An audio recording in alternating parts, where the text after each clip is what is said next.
Fala, jornélicos, beleza?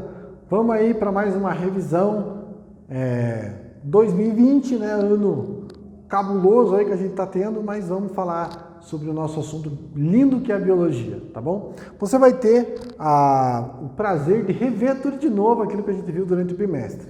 Sei que foi um bimestre bastante pesado, puxadão, né? Eu vou tentar sintetizar ao máximo aqui o assunto.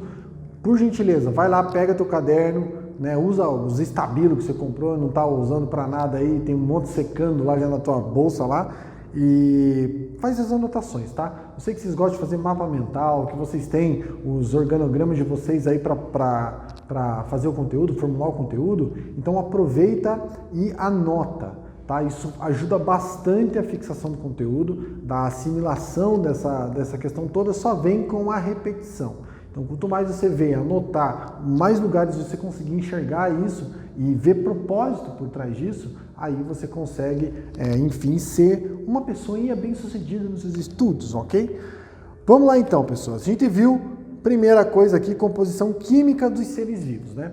Falamos sobre esse assunto bastante lindo que eu gosto aqui, que é a parte mais biológica mesmo. Entramos no assunto falando a respeito dos elementos químicos que são essenciais ou fundamentais para toda a vida da forma que você conhece. Tá? Falamos sobre abrir a tabela periódica. Lembra que a tabela periódica é a composição mais linda que o ser humano já descobriu da natureza, uma vez que todos esses elementos, né, um elétron muda completamente a composição em relação ao segundo, ao terceiro, ao quarto, ao quinto, enfim. Um elétron muda toda a característica desse camarada. Óbvio, ainda tem outros componentes que formam os elementos químicos, né? No caso aqui, basicamente, elétrons, prótons e nêutrons. Ainda tem os quarks e não sei o que mais que está dentro que são as moléculas menores, mas enfim, não quero nem entrar nesse mérito ainda, ok? Pessoas, a tabela periódica, então, aqui é onde nós, na nossa atual conjuntura, é o Lego de Deus. Lembra que eu falei várias vezes, até vou mostrar um outro slide para vocês. Existem várias peças, da onde essas peças então vão interagindo entre umas e outras e formando o que você encontra aí ao teu redor, né? Inclusive dentro de você. Olha que coisa mais incrível. Principal delas, então, para relações, para funções biológicas, é o carbono. Tanto é que nós temos a tal da química orgânica, né? Que é a química do carbono, entre aspas. Por quê? Se não tem carbono envolvido, já não é mais, não faz parte da química orgânica, tá? Entre 10 milhões de compostos químicos conhecidos, 9 milhões tem carbono. Então é uma quantidade absurda de nutrientes que envolvem o carbono. Professor, tudo que tem carbono é biológico? Não. Tá? Se a gente pegar, por exemplo, grafite ou diamante, não é nada biológico, né? Não tem vida nele. E também tem carbono. Então, esse é um camarada bastante, como é que eu posso dizer, flexível. Não é bem flexível a palavra, mas me fugiu aqui. Mas você vai usar o carbono bastante aí na sua vida. Então, aqui o Lego de Deus, porque seu ajuste molecular permite que as estruturas possam se organizar e desorganizar dinamicamente. O carbono ele consegue fazer muito rápido ligações, né? Então, elas acontecem rapidamente.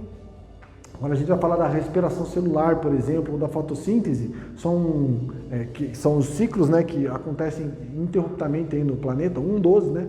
Por isso que é ciclo.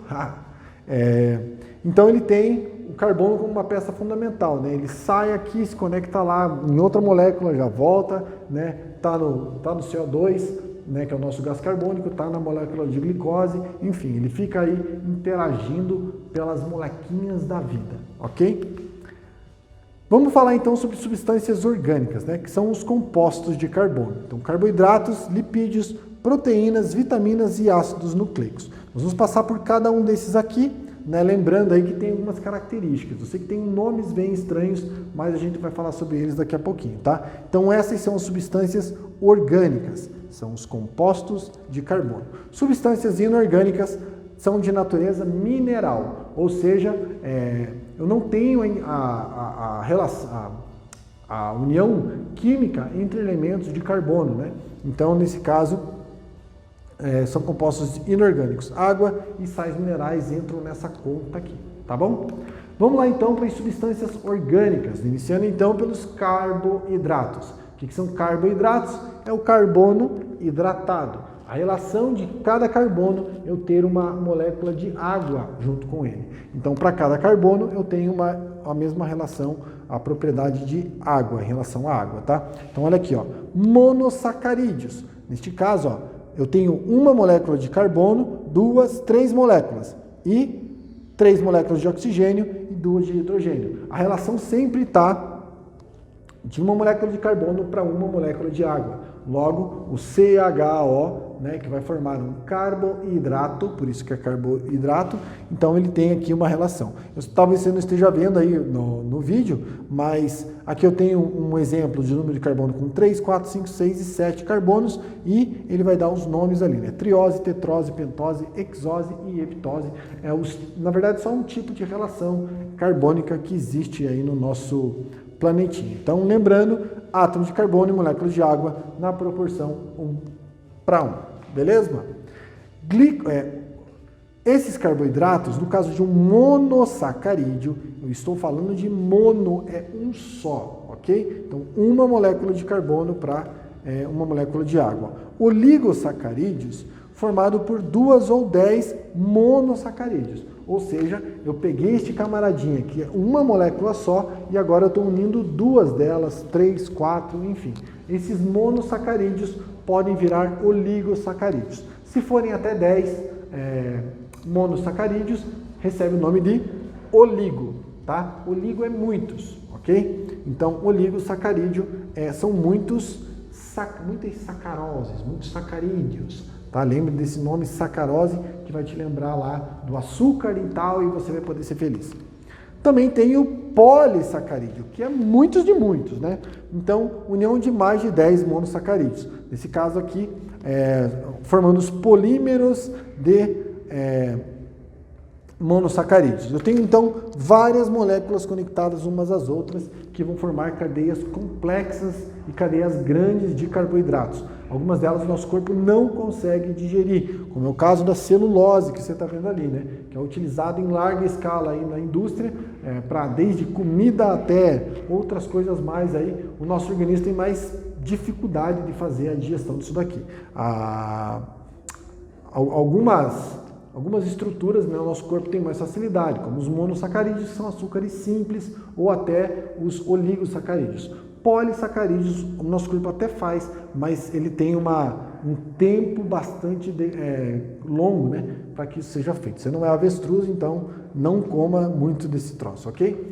Substâncias, além dos carboidratos, né, das substâncias orgânicas, nós temos as gorduras, que são os lipídios, tá? Lembre lá da nossa camada, da nossa membrana plasmática, né? Falamos muito sobre ela, que ela é insolúvel em água. Dupla camada lipídica da membrana plasmática é um exemplo onde eu vou encontrar os lipídios. Então, eu tenho gordura aqui e gordura aqui. Esse meio aqui, ele até gosta de água. Esse aqui não, esse aqui não. Então, ele expulsa a água que está fora da célula, deixa para fora da célula mesmo, e a água que está dentro da célula não sai tão fácil assim. A gente já vai falar sobre o transporte de membrana celular ali. Lipídios simples, então, são os glicerídeos, né? Que são as gorduras, óleos e ceras. Aqui de uma forma geral que você está vendo, né? Esses são os tipos mais simples, então, de gorduras que nós vamos encontrar por aí. Gorduras simples têm a função de reserva energética, né, na maioria dos seres vivos, isolamento térmico, uma baleia, né, ou animais que vivem em regiões que são muito geladas, eles têm uma camada espessa de gordura para poder ter esse equilíbrio térmico entre o meio extra e intracorporal, tá? E hipermeabilizantes de superfícies, né? Algumas aves, elas acabam liberando ceras sobre as penas justamente para ser impermeável. Caso contrário, aqui entra a beleza de Deus, né? Ele coloca não só esses animais têm características diferentes, como são todas elas funcionais. Então, se um animal, uma ave, estivesse lá migrando, cruzando o oceano, ou então fazendo uma longa jornada para chegar a um novo local, né, de proliferação, enfim, e começasse a chover no meio do caminho, se esse cara tivesse encharcado, ele ia despencar de uma altura muito grande e ia morrer lá embaixo. né? Lembrando que ele tem ossinhos bem finos, enfim. Então, ele tem uma cera, um muco que sai de glândulas, que vão cobrir essas ceras e vão impermeabilizar a superfície, fazendo com que a água bata e não encharque aquela região. Você já deve ter visto isso, né? Alguns locais que às vezes você coloca uma gota d'água e a gota fica inteira dançando. Geralmente são regiões que têm gordura. Já tentou dar um migué na tua mãe e não lavar a louça direito, né? Não passou muito detergente ali para dissolver a gordura. Aí quando você coloca, aquela água escorre, assim, tua mãe já passa o dedo, já vê. Pode lavar de volta. Por quê? Tá cheio de lipídio em cima. Então você precisa de um solvente ali, né? Que vai diluir esse negócio. Beleza? Lipídios compostos, né? Então, como o álcool, o glicerol, ácidos graxos e outras substâncias, né? Vão formar, então, outras camadas, né? Nesse caso aqui, a camada, o meio extra e intracelular, ele faz parte, né, desses compostos de lipídios complexos, que são as proteínas transmembrana também, que também possuem essa característica. Lembrando que o principal deles é o colesterol. Tá? O colesterol é a gordura que fica, uma gordura necessária para o nosso organismo. Tá? Então você tem dois tipos de colesterol, o HDL e o LDL colesterol. High Density Lipoprotein ou Low Density Lipoprotein. O que isso faz? O HDL é o colesterol bom, tá? Que o nosso corpo, além de retirar o LDL, né, ele tem então uma densidade maior e ele faz com que ele leve os nutrientes de uma forma mais fluida pelas nossas células. No caso do LDL, ele é o principal responsável por entupimento arterial, tá? Gordura demais, colesterol muito desequilibrado, começa a ter um mau funcionamento do teu sistema circulatório, tá? Então, lipídios compostos, deve-se cuidar com esses carinhas aqui, ó, que favorecem o colesterol. É óbvio que todos os fast foods do universo estão aqui embaixo, né? Carnes e outras coisas mais. Aqui você tem manteiga, você tem a gordura do abacate, alguns óleos, né? Você tem também vagem, só aquilo que é gostoso, né? Que você gosta de comer pra caramba, é o que faz bem, né? Embaixo tá essas coisas que geralmente você não pega mesmo, tá? Substâncias além dessas, né? Tá aqui substâncias orgânicas, mas você não tá lendo porque eu esqueci de deixar branco. As proteínas. Proteínas, então, nada mais são do que aglomerados de aminoácidos, perdão. O que é um aminoácido? Um radical qualquer com uma base do grupo amina, o carbono alfa, que eles chamam, né, que se conecta então, que conecta o grupo amina mais o radical com o grupo carboxílico, tá? Que é o grupo que vai ter a dupla O e o OH ligado ao carbono lá, tá bom? Então, este camarada aqui pode variar. Então, vários aminoácidos isso aqui é um tipo de aminoácido, né? Então, grupo amina, ó, por isso aminoácido. Então, amina mais os ácidos ali que vão formar o tal do aminoácido. Se um composto for recheado com vários aminoácidos, ele vai receber o nome, então, de proteína, tá? Nosso corpo tem vários tipos de proteína. Lembra aqui, ó, proteínas mais simples, né? A estrutura primária da proteína é esse camaradinho que você está vendo ali. Então, a proteína ao longo ligada a vários tipos de aminoácidos, né? Você está percebendo que são cores diferentes, porque são tipos de aminoácidos diferentes também. Estrutura secundária, ela começa a ter o tal do espiral, lembra? A camada, os aminoácidos começam a ter relação, começam a olhar um para o outro lá de cima e eles começam a ter uma certa atração, fazendo com que eles sejam espiralados. E por fim, né, a estrutura terciária é quando ela começa, aquele envelopamento, ele começa a se enovelar de novo. Então, eu comecei a ter um movimento de espiral, de repente esse espiral se enrola inteiro, se embola, né, tipo um novelinho. Então, nesse caso, estrutura terciária. E no último caso, agora sim, estrutura quaternária é quando eu tenho mais de uma estrutura terciária conectada a ela mesma. Então, eu tenho aqui 1, 2, 3, elas vão se ligando, formam uma proteína extremamente complexa, um composto muito diferente. Galera, vocês não têm noção do que isso evidencia em relação de escala criativa de Deus aí, tá? Nem os evolucionistas, até hoje, uma grande questão para a origem da vida é eles identificarem como que substâncias tão simples como os aminoácidos primordiais, como eles conseguiram formar estruturas tão complexas dessa forma. Para isso aqui acontecer, eu preciso de algo tão bem ajustado, tão bem ordenado, assim, uma situação tão ótima, que é quase impossível. Isso aqui ele se autodesfaria rapidamente. Né? Autodesfaria, eu acho que não existe mais. Você entendeu o que eu quis dizer, eu acho. Nesse caso, então, essas estruturas todas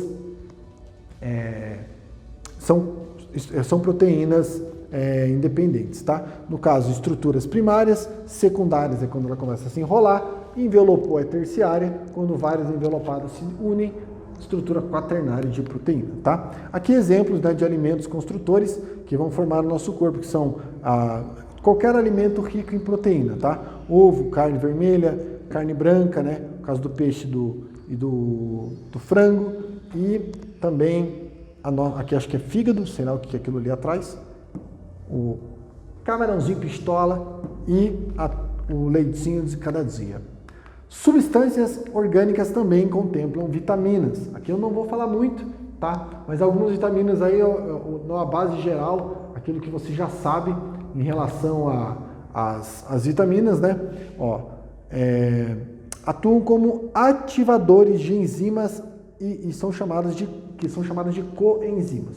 O que elas fazem? É como se elas estivessem no nosso corpo. Na medida que ela vai percebendo, algumas enzimas elas funcionam para quê? Elas são catalisadores do nosso corpo. Lembre, o que é um catalisador? Ele vai potencializar a ação de alguma coisa, tá? Então o catalisador tem essa ação.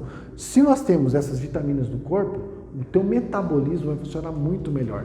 O teu corpo vai desprender muito menos energia, ele vai conseguir lidar melhor com as informações dos alimentos que você ingeriu, com a atividade física que você faz.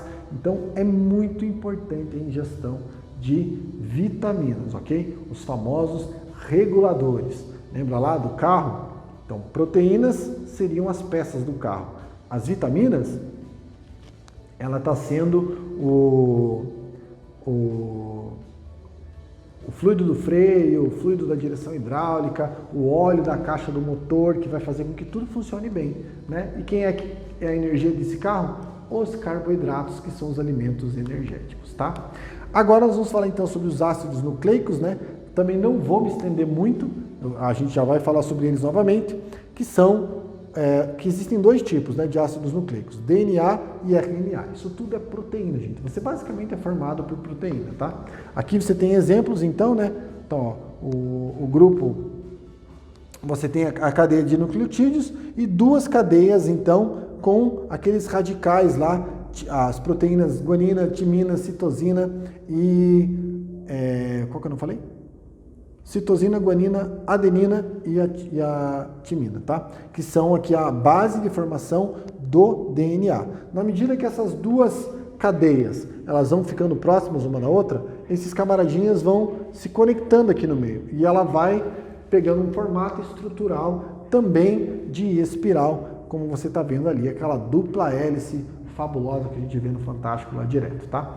Então, DNA e RNA são os tipos de ácidos nucleicos feitos com base em cadeias de proteínas no nosso corpo, tá bom?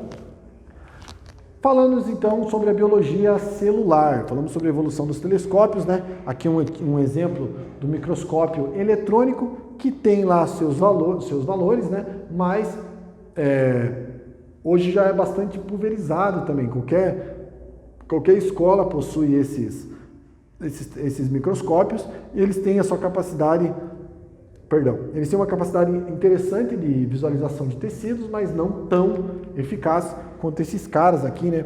O telescópio, nesse caso aqui, o telescópio eletrônico e a microscopia eletrônica de varredura, né? Que faz aquelas imagens 3D lá. Aqui alguns exemplos, né? De materiais observados através do microscópio eletrônico. Aqui tem uma mitocôndria, ou seja, consegui aproximar demais dentro da célula essa estrutura, e aqui um núcleo ali, né? Depois nós vamos falar sobre ele. Lembra que eu até comentei na live passada, aqui o retículo endoplasmático granular, o nucleolo, o núcleo de uma forma geral, que tem 2 nucleolos, né? Aglomerados de RNA, aqui o Golgi e mitocôndrias espalhadas pela célula. Não sei se você está vendo as letrinhas aí, mas isso aqui é um exemplo de como a gente conseguiu, através da tecnologia, chegar bem lá dentro dessas células, né? Encontrar coisas bastante legais. Falamos então sobre as organelas celulares. Organelas celulares são as estruturas que formam a célula. Vou tentar pegar, eu disse para vocês, eu esqueci do negócio, eu ia tentar pegar do núcleo para fora da célula e eu não fiz isso, tá? Mas eu vou tentar fazer isso numa síntese aqui com vocês. A membrana plasmática é a parte mais importante, talvez a mais fabulosa aí da nossa célula. Por quê? Ela é o porteiro que permite ou deixa de permitir quem vai entrar e sair da nossa célula. Tá? Isso é bastante interessante porque se nós perdêssemos todo o material que está lá dentro, você morreria. Se os nutrientes que estão do lado de fora não entrassem, também você morreria. Então, essa dinâmica celular acontece por meio da membrana celular. Ela ainda tem a tal das proteínas transmembrana, tá vendo aqui, ó? Também proteínas que ficam ligadas, que funcionam como as chaves e fechaduras desses camaradinhos. Espera aí que o computador está acabando a bateria, mas vai dar certo em nome de Jesus. Então aqui você tem uma membraninha, né? Lembre, camada lipídica e camada lipídica. Então são 2 camadas com a fase, com a região hidrofílica apontada para dentro e a hidrofóbica apontada para fora. Hidrofóbica é que ela não gosta de água, digamos assim. Ela vai bloquear a água aqui e aqui. Aqui até tem uma pseudoproteção ali, mas não é tão eficiente quanto essa camada externa, tá? Então aqui, ó, moléculas de colesterol, ou seja, essas gordurinhas que ficam aqui dentro, por isso que ela é semi-permeável, essa camada interna, ok?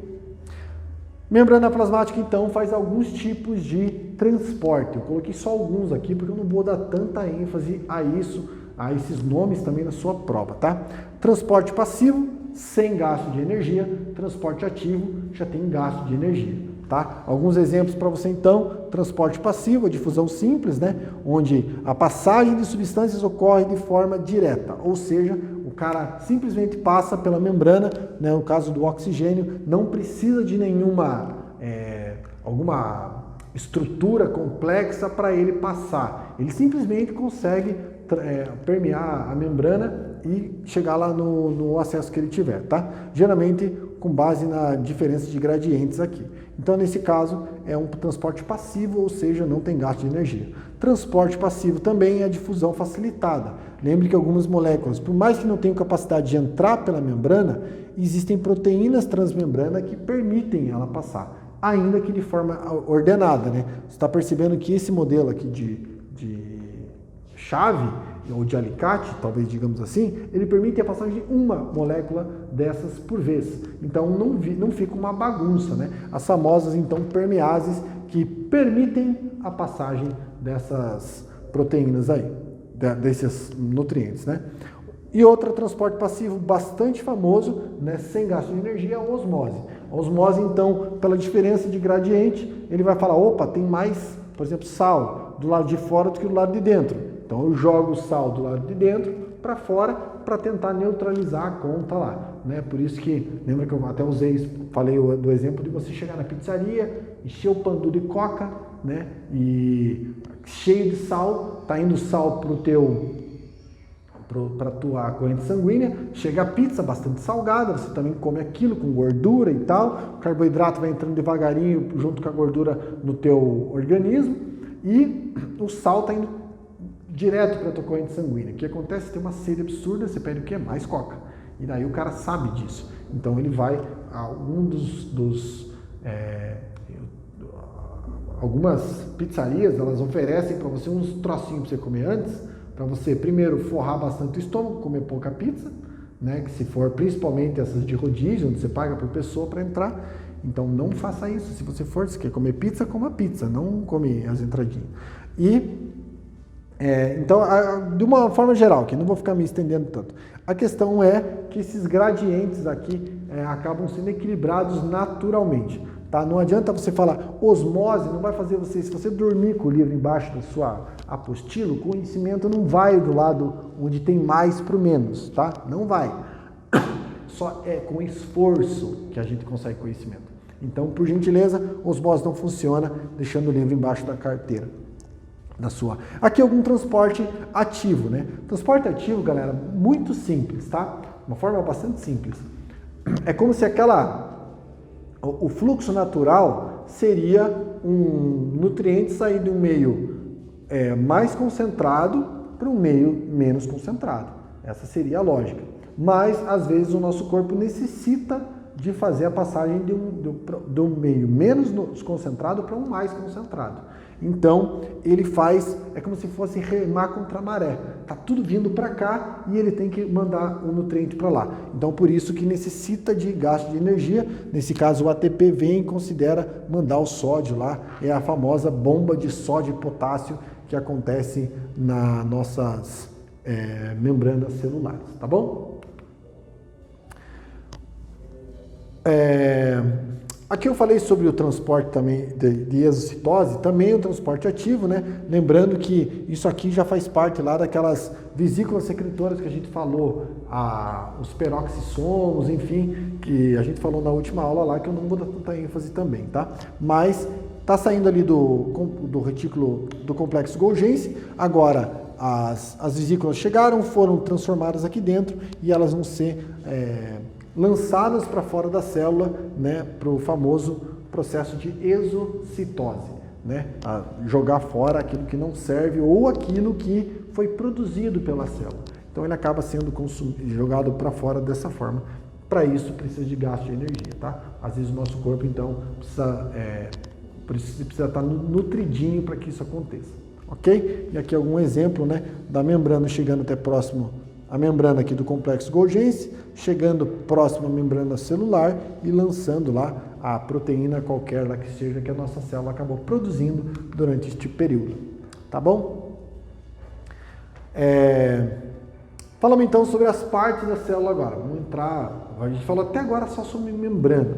Aí o hialoplasma, né, que é possui essa bonitura aqui, que é o tixotropismo. Professor, o que é isso? Possui capacidade de mudar, né, no meio mais gelatinoso para o meio mais líquido. Então ele consegue ter essa dinâmica aqui, né? No meio mais líquido recebe o nome de sol, por isso citossol ou citogel, que é a parte interna ali. Vamos colocar aqui, ó, o hialoplasma seria essa parte azul, tá? Tudo que você está vendo aqui é como se a gente tivesse tirado, pega a parte azul e coloca aqui, ó.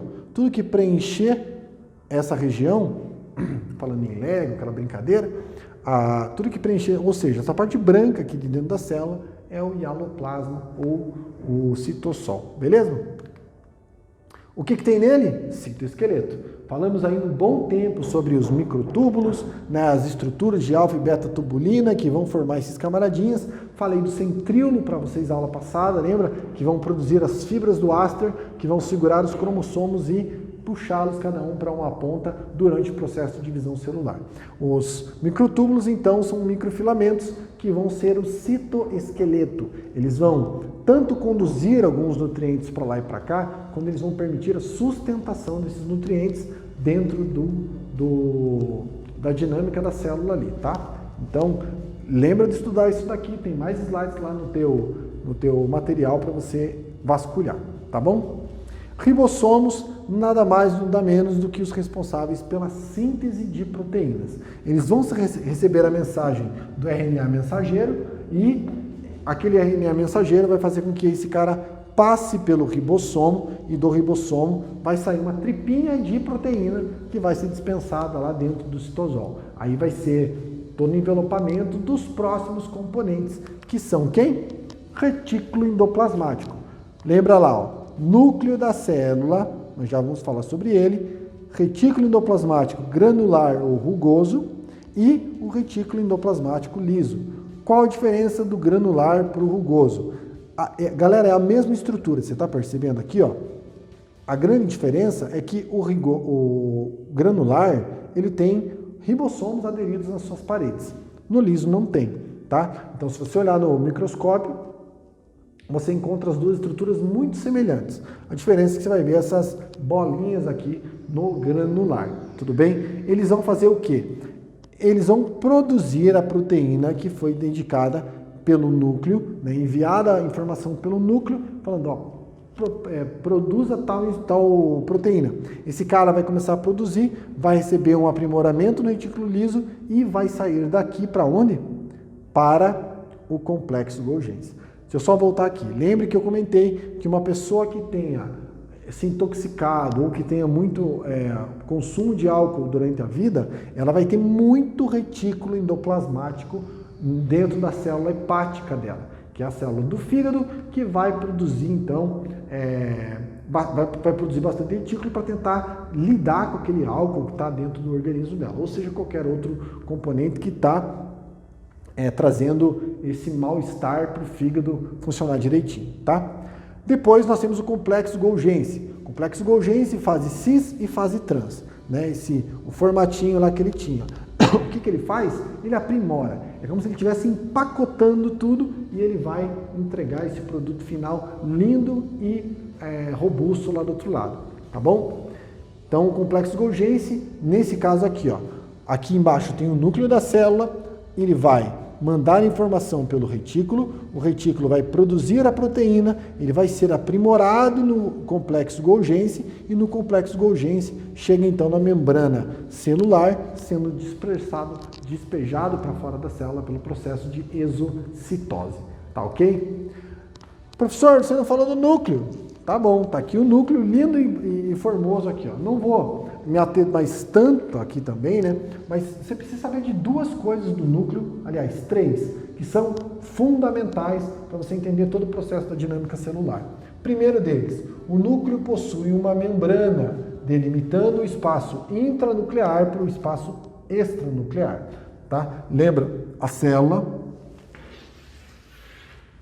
e você tem o núcleo. Você lembra que eu sempre desenhei ela assim, ó? Por que eu fazia essas voltinhas aqui? Para representar esses buraquinhos que tem nela aqui, ó, que ela é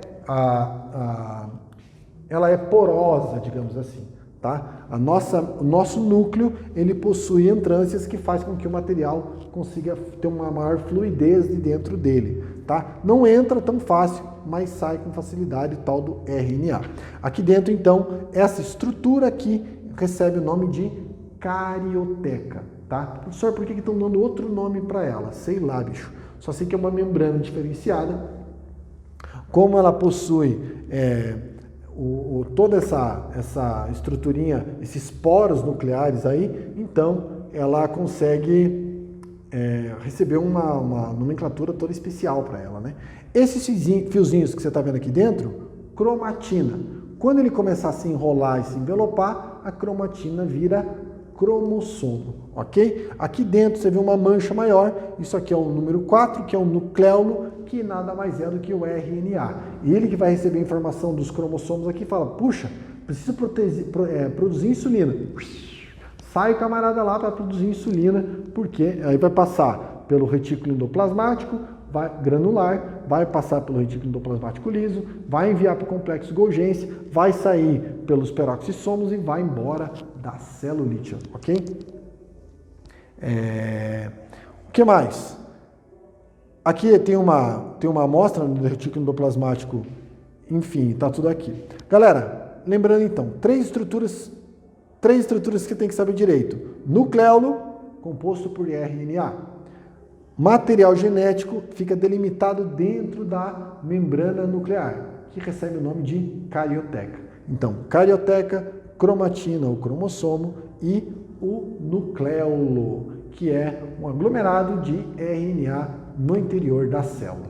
Beleza? Galera, eu sei que é muita informação, por isso eu vou fazer, além desse vídeo, nós vamos fazer uma live na sexta-feira, justamente para poder fazer esse arranjo aí com você. Anote, faça suas descrições. Professor, não entendi aquele negócio, me ajuda que eu tô enlouquecendo. Ajuda também você pegar o teu material e na medida que você perceber que você não sabe algo, puxa, isso aqui não ficou claro. Vai para o material, dá uma lida ali, tá? Isso aqui é um norte para você poder sintetizar, olha só que beleza. Você está sintetizando a síntese de proteínas da sua célula.